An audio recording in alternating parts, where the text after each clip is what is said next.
The cave in New Mexico that maps out the solar system with one extra planet. In the summer of 1996, a geologist named Daniel Reese made a strange discovery deep in the desert of New Mexico. He wasn't looking for anything unusual, just rock samples near a remote plateau about 50 miles west of Roswell. But what he found would never make it to the news. In fact, by the time the story reached a handful of trusted friends, Daniel had disappeared. It started with a cave.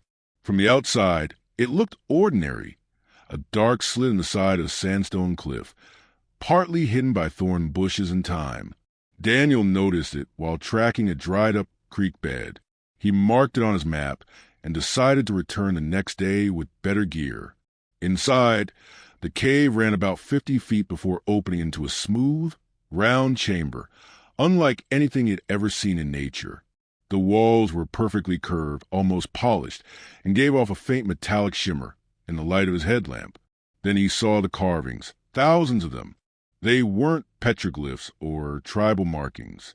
These were precise symbols, arranged in lines and spirals, like star charts. At the center of the chamber was a raised stone platform, and carved into it was a map of our solar system. But it wasn't like any solar system diagram found in school books. This one showed all the planets, Mercury to Neptune, but also included a 10th planet, far beyond Pluto, marked with strange symbols circling around it. Daniel spent hours in that cave, sketching and photographing everything. What struck him most was how accurate the map was. The planet sizes, the distances, they matched modern astronomical measurements exactly. But how could ancient people have known all this? The next day, he called his friend, Dr. Elena Morris, an astrophysicist who had worked with NASA. He showed her the photographs and sketches, and she went pale.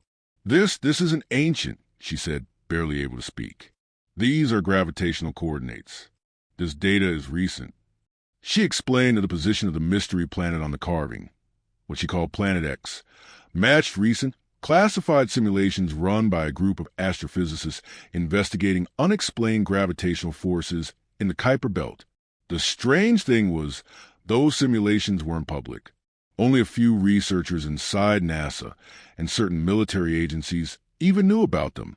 Daniel and Elena decided to keep the discovery quiet, fearing it might attract the wrong attention. But within days, things started to happen. Daniel returned to the cave to collect more data, but found the entrance sealed shut with thick slabs of concrete. A new, unmarked fence surrounded the area, and a warning sign said it was federal property. That night, black SUVs parked outside his house. Men in dark suits knocked on his door, but left when he didn't answer. His phone lines were tapped. Elena's email accounts were wiped. Her university revoked her clearance. Then Daniel vanished. The official story was that he had taken a solo hiking trip in Colorado and never returned. His body was never found. Elena didn't believe it. Before disappearing, Daniel had mailed her a flash drive with everything: photos, notes, video, and one chilling voice recording. In the recording, Daniel said he had deciphered part of the cave's carvings. According to his translation, the cave wasn't just a map, it was a warning.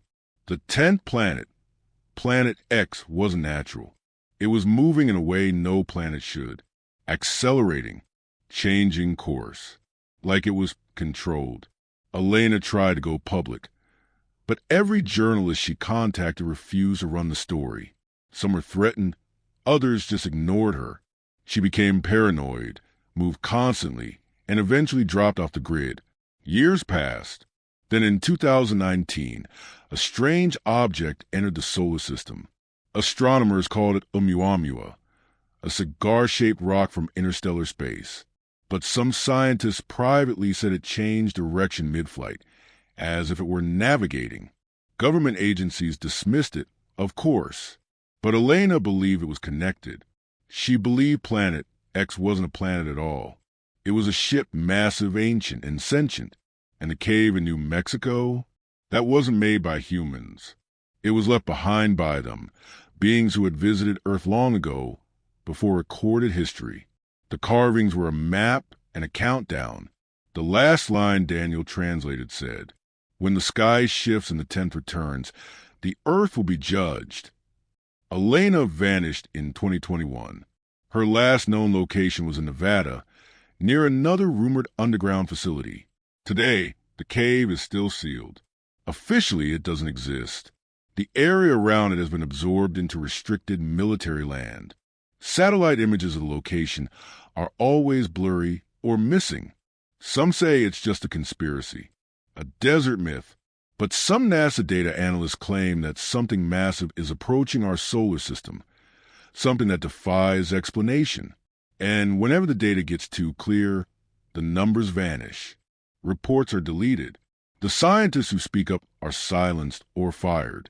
One anonymous whistleblower even claimed to have seen inside a secret archive at Wright-Patterson Air Force Base. Among the files is a photo of the New Mexico cave, taken in 1953, long before Daniel ever found it. So if the government knew about it all along, what are they hiding? And the real question, what happens when Planet X finally arrives? Because if Daniel and Elena were right, it's not coming to observe, it's coming back.